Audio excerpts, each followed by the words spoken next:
معزز سامعین اکرام،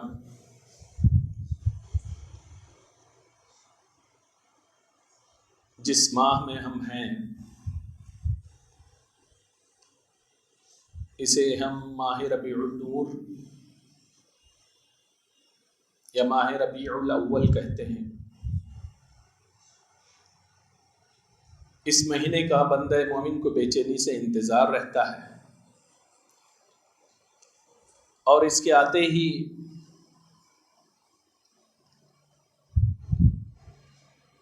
اسی کی خوشی کی انتہا نہیں رہتی،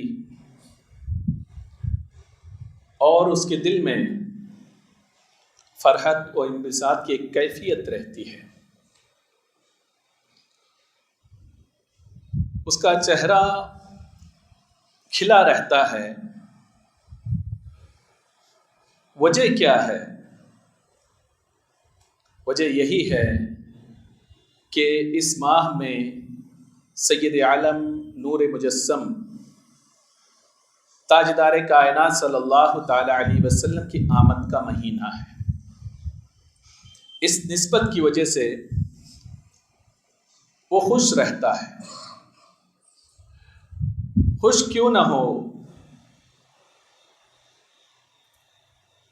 کہ آدمی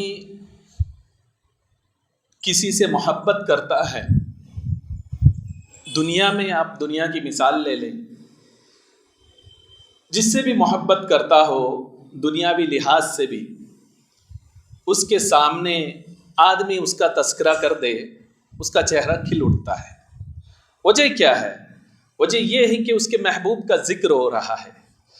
تو ظاہر سی بات ہے، جب عام سی محبت ہو، اس کا تذکرہ ہو، تو آدمی کی دل کی کیفیت بدل جاتی ہے اس سے محبت کرنے والے کی۔ تو یہ خالق کائنات کے محبوب رب العالمین ہے، تو جب ان کے دم سے کائنات ہے، جب ان کی آمد کا مہینہ ہے، ان کا تذکرہ ہو جائے، ان کا ذکر چھڑ جائے، ان کی محفلیں سج جائے، تو یقیناً مومن کی دل کی بانچیں بھی کھل جاتی ہے، اور ان کا تذکرہ سن کے اسی بھی خوشی اور فرحت محسوس ہو کرتا ہے۔ کیوں نہ ہو، اس لیے امام عشق و محبت فرماتے ہیں، وہ جو نہ تھے تو کچھ نہ تھا، وہ جو نہ تھے تو کچھ نہ تھا، وہ جو نہ ہو تو کچھ نہ ہو، جان ہے وہ جہان کی، جان ہے تو جہان ہے۔ تو اللہ تبارک و تعالیٰ نے انہیں وجہ تخلیق کائنات بنایا اور اپنا حبیب بنایا، تو بندہ مومن جب بھی ان کا تذکرہ کرتا ہے تو خوش ہوتا ہے۔ اور ہے بھی ایسی کہ ان کے تذکرے کی خوشبو، بندہ جتنا ذکر کرتا ہے خوشبو پھیلتی جاتی ہے، اور اس کا دل معطر ہوتا جاتا ہے، اور دل و دماغ کی اس کی کیفیت بدلتی جاتی ہے، اور روحانی کیفیت، روحانی سما بن جاتا ہے۔ یہ رسول اکرم صلی اللہ علیہ وسلم کے تذکرے کی برکات ہے کہ بندہ مومن جہاں جہاں ان کا ذکر کرتا ہے تو یقیناً اس کی محبتیں بڑھتی جاتی ہیں، رسول اکرم صلی اللہ علیہ وسلم سے ان کا لگاؤ بڑھتا جاتا ہے۔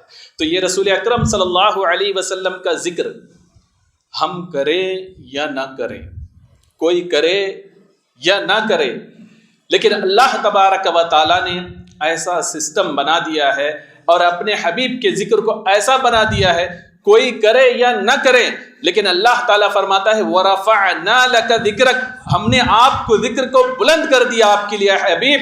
اب کسی کا کرنے سے کچھ نہیں ہوتا، اللہ نے جب اپنے حبیب کے ذکر کو بلند کیا، کوئی ان کا تذکرہ کرے یا نہ کرے، ان کا تذکرہ بلند ہی رہے گا، بلند ہی رہے گا۔ تو آپ سوچیں، اللہ تبارک و تعالیٰ نے حبیب کے ذکر کو بلند کیا۔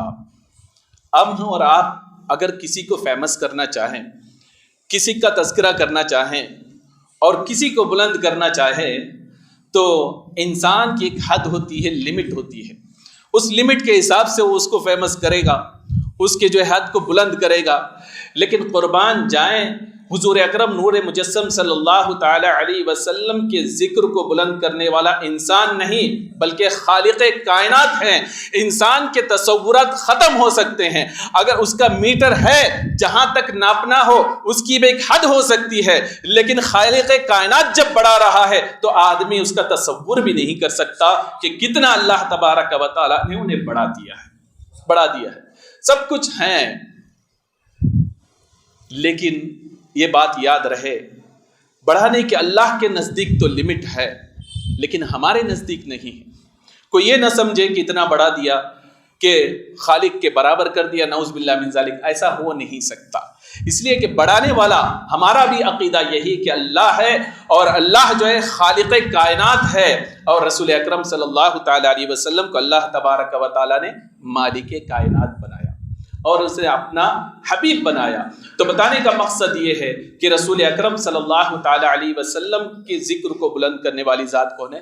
اللہ تبارک و تعالیٰ ہے۔ تو اللہ تبارک و تعالیٰ نے فرما دیا کہ وَرَفَعْنَا لَكَ ذِكْرَكَ، اے حبیب ہم نے آپ کے لیے آپ کے ذکر کو بلند کر دیا۔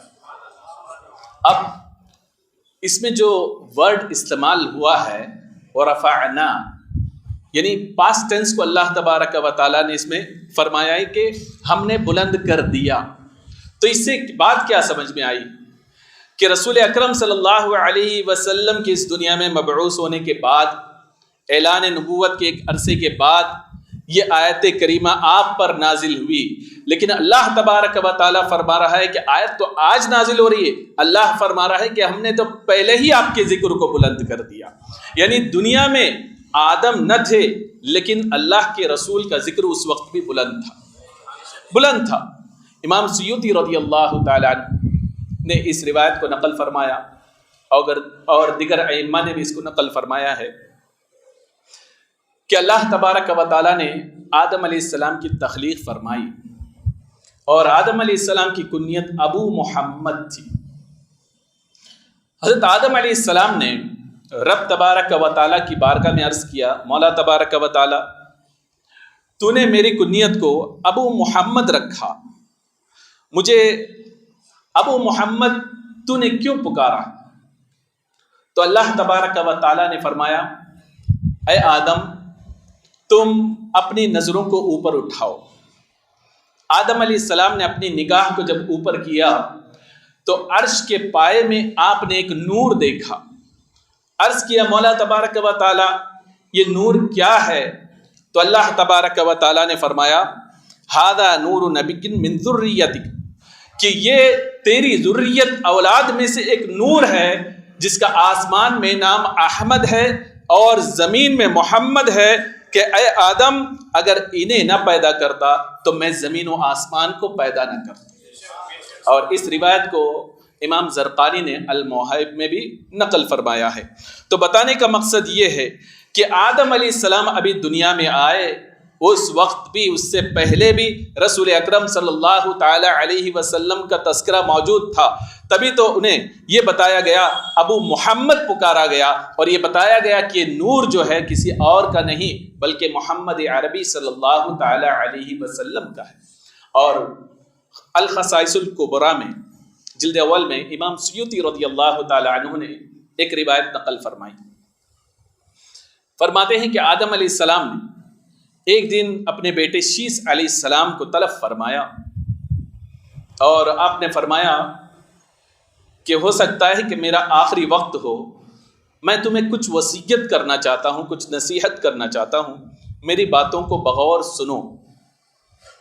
آدم علیہ السلام نے فرمایا کہ میرے بعد خلیفہ تم ہوں گے، دنیا کی حکومت تمہارے حوالے، خلافت تمہارے حوالے، لہذا خلافت کو استوار کیسے کرو گے؟ تقوی کی بنیاد پر، پرہیزگاری کی بنیاد پر خلافت کو قائم رکھنا، اور عاجزی کی بنیاد پر اسے استوار کرنا، آپ نے نصیحت فرمائی۔ اور پھر اس کے بعد میں ایک اہم نصیحت جو اس کا جز ہے، آپ نے ارشاد فرمایا، اے شیس سن لو کہ تم اللہ تبارک و تعالیٰ کا ذکر کرتے رہنا، اور جب جب اللہ تبارک و تعالیٰ کا ذکر کرنا، اللہ کے حبیب محمد الرسول اللہ کا بھی ذکر کرنا۔ اور آپ نے فرمایا، اے شیس میرے بیٹے سن لو، یہ میں اس لیے کہہ رہا ہوں کہ جب اللہ تبارک و تعالیٰ نے مجھ میں روح ڈالی تو میں نے دیکھا کہ عرش کے پائے پہ لا الہ الا اللہ کے ساتھ محمد الرسول اللہ لکھا ہوا ہے، اور پھر اللہ تبارک و تعالیٰ نے مجھے جنت میں رکھا تو میں نے یہ دیکھا جنت میں جتنے بھی بلڈنگز ہیں اور جتنے بھی مالے ہیں، سب میں نے یہ دیکھا ہر جگہ لا الہ الا اللہ کے ساتھ محمد الرسول اللہ یعنی رسول اکرم صلی اللہ تعالی علیہ وسلم کا ذکر موجود ہے۔ اور پھر میں نے دیکھا ہر بالغ خانے میں بھی ہر جگہ میں نے رسول اکرم صلی اللہ علیہ وسلم کا محمد الرسول اللہ نام کندہ دیکھا۔ اتنا ہی نہیں بلکہ سدرۃ المنتہا جنت کے ہر درخت پر میں نے لا الہ الا اللہ کے ساتھ محمد الرسول اللہ کا تذکرہ دیکھا، ان کا ذکر دیکھا۔ اتنا ہی نہیں بلکہ جب میری نظر حور پر پڑی، حور کے سینے پہ بھی میں نے لا الہ الا اللہ کے ساتھ محمد الرسول اللہ کو دیکھا۔ اتنا ہی نہیں، آپ فرماتے ہیں کہ سدرۃ المنتہا کے پتوں پر بھی میں نے لا الہ الا اللہ کے ساتھ محمد الرسول اللہ کا تذکرہ دیکھا۔ اتنا ہی نہیں، آپ فرماتے ہیں کہ میں نے جب فرشتوں کی آنکھوں کی طرف دیکھا کہ ان کے آنکھوں کی پتلیوں میں بھی اللہ کے نام کے ساتھ ساتھ محمد الرسول اللہ کا نام دیکھا۔ لہذا اس بات کو تم اپنے ذہن میں رکھ لو کہ جب بھی اللہ کا ذکر کرنا، اس کے حبیب کا بھی تذکرہ کرنا، محمد الرسول اللہ کا بھی تذکرہ کرنا۔ تو بات کیا سمجھ میں آئی اس روایت سے کہ حضرت آدم علیہ السلام اس زمانے میں ظاہری حیات کے ساتھ رسول اکرم صلی اللہ علیہ وسلم اس وقت موجود نہیں تھے، لیکن آپ فرما رہے ہیں، اپنے بیٹے کو وصیت کر رہے ہیں اور نصیحت فرما رہے ہیں کہ اے شیز دیکھنا کہ جب تم اب اللہ تبارک و تعالیٰ کا ذکر کرنا، اس کے حبیب محمد الرسول اللہ کا بھی ذکر کرنا۔ اور آپ نے بتا دیا کہ اللہ نے کہ رسول اکرم صلی اللہ علیہ وسلم کے ذکر کو کس طریقے سے بلند کیا کہ ہر جگہ پر آپ نے جنت میں ہو، حوروں میں بھی ہو یا ملائکہ میں ہو، ہر جگہ آدم علیہ السلام نے رسول اکرم صلی اللہ علیہ وسلم کا نامی دیکھا۔ کیوں نہ ہو، جبریل امین علیہ السلام جب یہ آیت کریمہ لے کر آئے وَرَفَعْنَا لَكَ ذِكْرَكَ، امام قاضی عیاض رحمت اللہ تعالی علیہ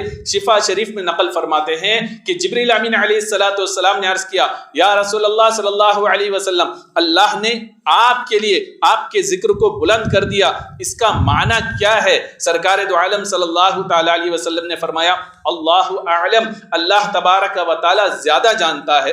تو جبریل امین علیہ السلام نے فرمایا اس کا معنی یہ ہے کہ اللہ فرماتا ہے کہ جعلت، یعنی میں نے اپنے ذکر کے ساتھ تمہارے ذکر کو ملا دیا، اور جب میرا ذکر ہوگا وہاں اے حبیب تمہارا ذکر ہوگا۔ یعنی ذکر کی بلندی کا مطلب کیا ہے؟ مطلب حقیقتاً یہ ہے، جبریل امین علیہ السلام نے بتا دیا کہ جہاں جہاں اللہ کا ذکر ہوگا وہاں اس کے حبیب کا ذکر ہوگا۔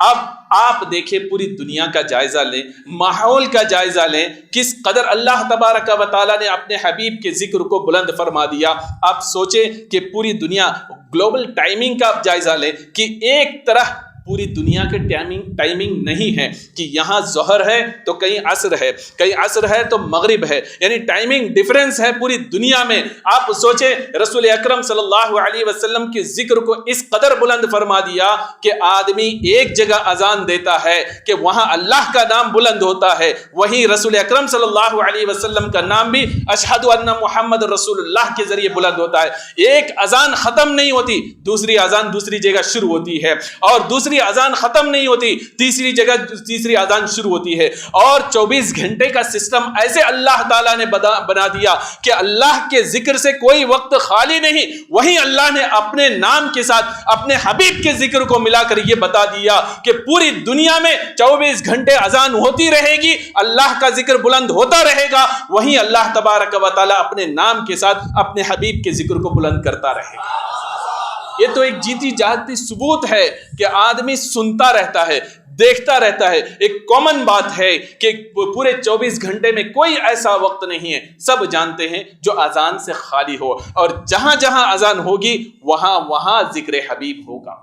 اتنا ہی نہیں، نماز میں آگے اقامت ہوئی، وہاں بھی جو ہے ذکر حبیب ہے، خطیب خطبہ کے لیے کھڑا ہوا، وہاں بھی جو ہے ذکر حبیب موجود ہے، اور حتیٰ کہ نماز جو ہے خالص اللہ کے لیے عبادت ہے، اس میں بھی اللہ تبارک و تعالیٰ نے نبی پر سلام رکھ کے بتا دیا کہ اگرچہ عبادت میرے لیے ہے لیکن یہاں بھی ذکر حبیب موجود ہے۔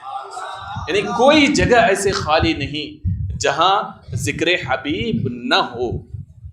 امام حلبی نے سیرت حلبیہ میں ایک روایت نقل فرمائی، یعنی وہ رفعنا لک ذکرک، رفعنا ہم نے آپ کے ذکر کو بلند کر دیا، یعنی پہلے سے ہی بلند ہے.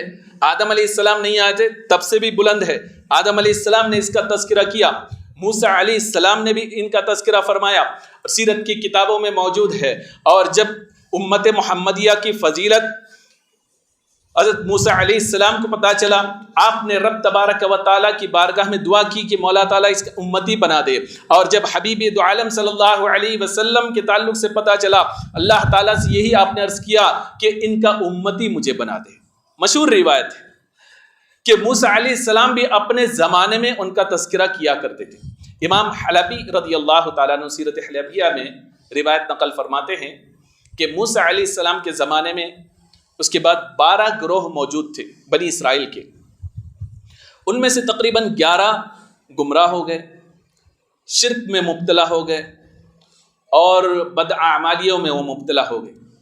ایک گروہ اس میں ایسے تھی، ایک گروپ کہ جو اللہ و رسول کے فرمان کے پابند و قوم تھی. انہوں نے رب تبارک و تعالیٰ کی بارگاہ میں دعا کی، مولا تبارک و تعالیٰ ہم ان کے بداعمالیوں سے عاجز آ گئے ہیں، ہم نہیں چاہتے کہ ان 12 گروپ میں ہمارا بھی شمار ہو جائے. مولا تبارک و تعالیٰ 11 سے ہم کو الگ کر دے، 12ویں کو الگ کر دے مولا تبارک و تعالیٰ. تو اللہ تبارک و تعالیٰ نے ان کی دعا کو قبول فرمائی. وجہ کیا تھی؟ وہ چاہتے تھے کہ ہم شرک میں مبتلا نہ ہو، وہ یہ چاہتے تھے کہ ہم بدعمالیوں میں مبتلا نہ ہو. اپنے ایمان کی حفاظت کے لیے، اپنے عمل کی حفاظت کے لیے اللہ تبارک و تعالیٰ کی بارگاہ میں انہوں نے دعا کی. اللہ تعالیٰ نے ان کی دعا کو قبول فرمائی اور ان کے سامنے ایک سرنگ کو ظاہر فرما دیا. اس سرنگ سے وہ چلتے رہے. روایتوں میں آتا ہے تقریباً 1.5 سال تک وہ مسلسل چلتے رہے. اللہ نے ان کے لیے کھانے کا بھی انتظام فرما دیا، پینے کا بھی انتظام فرما دیا. وہ چلتے رہے، چلتے چلتے تقریباً وہاں سے چین کے ایک علاقے میں پہنچے. اور وہ ایسے علاقے میں پہنچے کہ جہاں ان کے بعد سمندر ہے. روایتوں میں آتا ہے کہ نہ سمندر کے اس پار لوگ ان تک پہنچ سکتے ہیں، نہ ہی وہ لوگوں تک پہنچ سکتے ہیں. اللہ نے ایمان کی حفاظت کے لیے، ان کے اعمال کی حفاظت کے لیے ایک جگہ ان کے لیے متعین فرما دیا اور وہ وہیں رہے، عبادت کرنے لگے. معراج کا موقع آیا، حضور اکرم نور مجسم صلی اللہ تعالی علیہ وسلم کو حضرت جبریل امین علیہ السلام نے لے کر اس قوم کے پاس پہنچے اور اس قوم سے پوچھا کہ اے لوگوں بتاؤ یہ شخص کون ہے جسے میں لے کر آیا ہوں. انہوں نے نام سر ہلایا. جبریل امین علیہ السلام نے فرمایا کوئی اور نہیں، محمد الرسول اللہ خاتم النبیین ہے، یہ محمد ہے اور اللہ کے نبی ہیں. اتنا کہنا تھا، سب نے ایک زبان ہو کر کہا اشہد ان محمد الرسول اللہ، کہ ہم گواہی دیتے ہیں کہ آپ اللہ کے رسول ہیں. یعنی مومن تو تھے ہی، لیکن جب رسول اکرم صلی اللہ علیہ وسلم نے اعلان نبوت فرما دیا تو اب رسول اکرم صلی اللہ علیہ وسلم پر ایمان لانا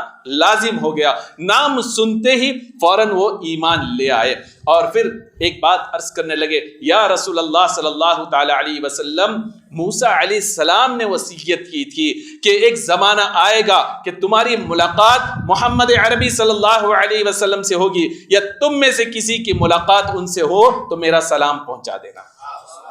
لہذا حضرت موسیٰ علیہ السلام کا سلام آپ قبول کر لیں. رسول اکرم صلی اللہ علیہ وسلم نے ان کے سلام کو قبول فرمائے، جواب دیا اور اس کے بعد آپ نے انہیں نماز سکھائی، قرآن کی چند آیتیں انہیں بتائی اور پھر ان سے پوچھا کس دن کی تعظیم کرتے ہو؟ کہا کہ چونکہ بنی اسرائیل سے تھے تو ہفتے کی تعظیم کرتے ہیں ہم. آپ نے فرمایا اسلام میں جمعہ کی تعظیم ہے، جمعہ عید المؤمنین ہے، تم جمعہ کی تعظیم کرو. پھر اس کے بعد رسول اکرم صلی اللہ علیہ وسلم نے پوچھا کیا تم جھوٹ بولتے ہو؟ انہوں نے عرض کی یا رسول اللہ صلی اللہ علیہ وسلم، ہمارا حال یہ ہے کہ ہم اگر جھوٹ بولیں تو آسمان سے آگ آتی ہے اور اسے جلا دیتی ہے. رسول اکرم صلی اللہ علیہ وسلم نے پوچھا تمہارا گزارا کیسے ہوتا ہے؟ عرض کرنے لگے یا رسول اللہ صلی اللہ علیہ وسلم، رات میں بارش ہوتی ہے اور دن میں ہم کھیتی باڑی کرتے ہیں، جتنی فصلیں ہوتی ہیں ایک جگہ سب مل کر جمع کرتے ہیں اور جتنی جس کو ضرورت ہوتی ہے اتنا جتنا اس میں سے وہ لے لیتا ہے، اپنی ضروریات کو پوری کرتا ہے۔ سرکار دو عالم صلی اللہ علیہ وسلم نے پوچھا تم سب کے جتنے گھر یہاں ہیں ایک جیسا ہے، وجہ کیا ہے؟ عرض کرنے لگے یا رسول اللہ صلی اللہ علیہ وسلم وجہ یہ ہے تاکہ ہمارے درمیان سملرٹی رہے، ہم جو ہے عاجز بندے ہیں، ہم جاتے ہیں، ہمارے درمیان تکبر پیدا نہ ہو، اس لیے ہم نے سب کے گھر کو ایک جیسا بنا دیا۔ اور رسول اکرم صلی اللہ علیہ وسلم نے دیکھا سب کے گھر کے سامنے ایک ایک قبر بنی ہوئی ہے۔ سرکار نے پوچھا یہ قبر تم نے کیوں بنایا؟ عرض کرنے لگے یا رسول اللہ صلی اللہ علیہ وسلم وجہ یہ ہے تاکہ ہم موت کی یاد سے غافل نہ رہیں، ہمیشہ موت کو یاد رکھیں۔ دیکھیں کتنے نیک لوگ تھے، سرکار دو عالم صلی اللہ علیہ وسلم نے انہیں کچھ نصیحت فرمائی اور پھر آپ وہاں سے چلے گئے۔ تو بتانے کا مقصد یہ ہے کہ وہ موسیٰ علیہ السلام کی قوم سے تھے، بنی اسرائیل کے تھے۔ رسول اکرم صلی اللہ علیہ وسلم کے نام کو فوراً سنا، جبریل امین علیہ السلام نے کہا یہ محمد ہیں اور نبی ہیں، تو فوراً وہ ایمان لائے۔ کیوں؟ اس لیے کہ ان کے باپ داداؤں نے یا انہوں نے موسیٰ علیہ السلام سے رسول کا ذکر سنا تھا، تبھی ذکر سن کے ان کے ذہن و دماغ میں یہ بات بس چکی تھی، فوراً محمد عربی سنا، اشہد ان محمد رسول اللہ کلمہ پڑھ کر وہ مشرب اسلام ہوئے۔ تو بات کیا سمجھ میں آئی کہ رفعنا لک ذکرک، اللہ نے اپنے حبیب کے ذکر کو بلند کر دیا۔ انبیاء نہیں تھے تب بھی بلند تھا، اور انبیاء کے زمانے میں بھی انبیاء کی زبان سے رسول اکرم صلی اللہ علیہ وسلم کے ذکر کو ان کے جو ہے امت کے درمیان بھی انہوں نے بھی بلند کر کے بتا دیا کہ یہ ایسی ذات ہے جو اللہ کے حبیب ہے، اور ان کا تذکرہ ہر دور میں ہوتا رہے گا۔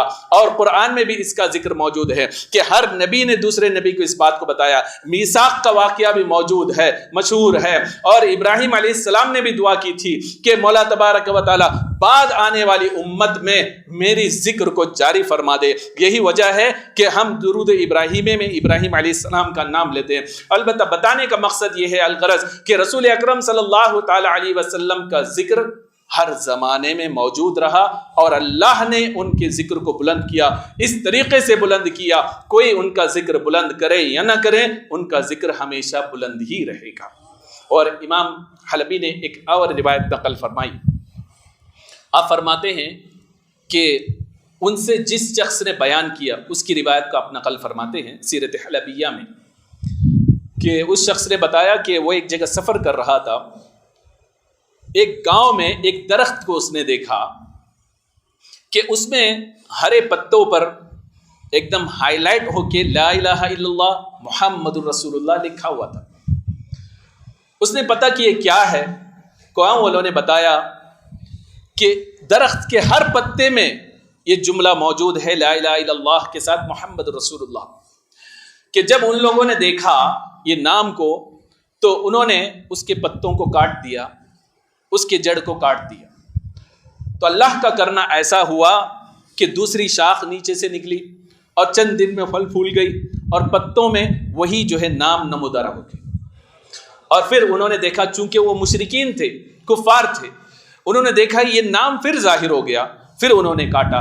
کئی بار کاٹنے کے بعد معاملہ یہی ہوا کہ دوبارہ وہ درخت پورا اٹھ جاتا اور اس میں پتے میں وہی نام ظاہر ہو جاتے۔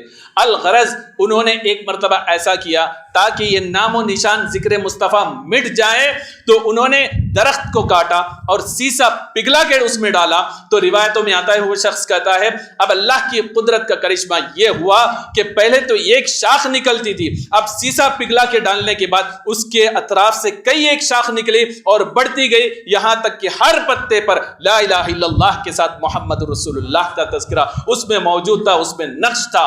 جب انہوں نے دیکھا کہ اب کوئی صورت نہیں، جتنا مٹانے کی کوشش کرتے ہیں، کاٹنے کی کوشش کرتے ہیں، اور دوسری صورت کے ساتھ اس کی جو ہے وہ درخت اس طریقے سے پنپنے لگے، اور یہاں تک کہ ہر درخت کے پتے پر محمد رسول اللہ کا نام لا الہ الا اللہ کے ساتھ واضح طور پر ظاہر ہونے لگتا ہے۔ تو آپ فرماتے ہیں کہ اب اس کے بعد اس درخت کو انہوں نے متبرک سمجھ کر اسے چھوڑ دیا۔ تو بتانے کا مقصد یہ ہے کہ ہر کوئی یا دشمن رسول اللہ ان کے نام کو مٹانے کی کوشش کرے، ان کے ذکر کو مٹانے کی کوشش کرے، اللہ نے بلند کر دیا، اس قدر بلند کر دیا کہ آدمی ہزار مٹانے کی کوشش کرے، رب ان کے نام کو بڑھاتا ہی رہے گا۔ بڑھاتا ہی رہے گا اور قیامت تک ان کا تذکرہ ہوتا رہے گا.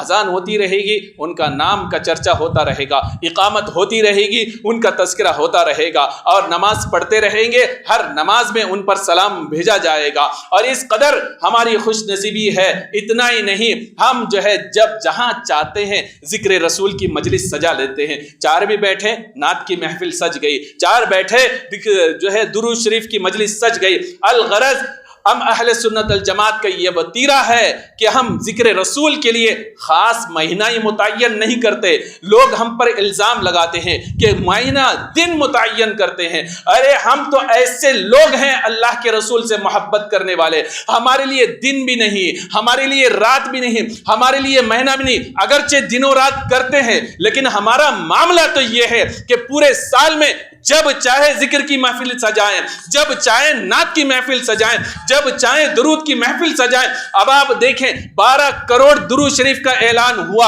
کیا یہ تھا کہ 12ویں تک پوری ہو جائے, لیکن ابھی 12ویں کا مہینہ ہی نہیں آیا, لیکن اس سے قبل ہی 12 کروڑ کا ٹارگٹ بھی پورا ہو گیا. تو بتانے کا مقصد یہ ہے ایک ذکر رسول کے لیے کوئی ٹائم متعین نہیں ہے, ذکر رسول کے لیے کوئی مہینہ متعین نہیں ہے. آدمی عاشق جس وقت چاہتا ہے ذکر رسول کی محفل سجاتا ہوا نظر آتا ہے اور اپنے دل میں رسول اکرم صلی اللہ علیہ وسلم کی محبت کے اس شمع کو مزید جو ہے اجاگر کرتا ہوا جلاتا ہوا نظر آتا ہے. اللہ تبارک و تعالی ہمیں استقامت عطا فرمائے اس میں. مولا تبارک و تعالی ہمیں رسول اکرم صلی اللہ علیہ وسلم کا تذکرہ کثرت کے ساتھ کرنے کی توفیق عطا فرمائے. اس لیے کہ من احب شیئا اکثر ذکرہ, جو جس سے زیادہ محبت کرتا ہے اس کا تذکرہ بھی زیادہ کرتا ہے, جو جس سے محبت کرتا ہے اس کا تذکرہ بھی زیادہ کرتا ہے. اب محبت والوں کی بات ہے کہ رسول اللہ کا تذکرہ ہو, چہرہ کھل اٹھے تو سمجھ جانا محبت والا ہے,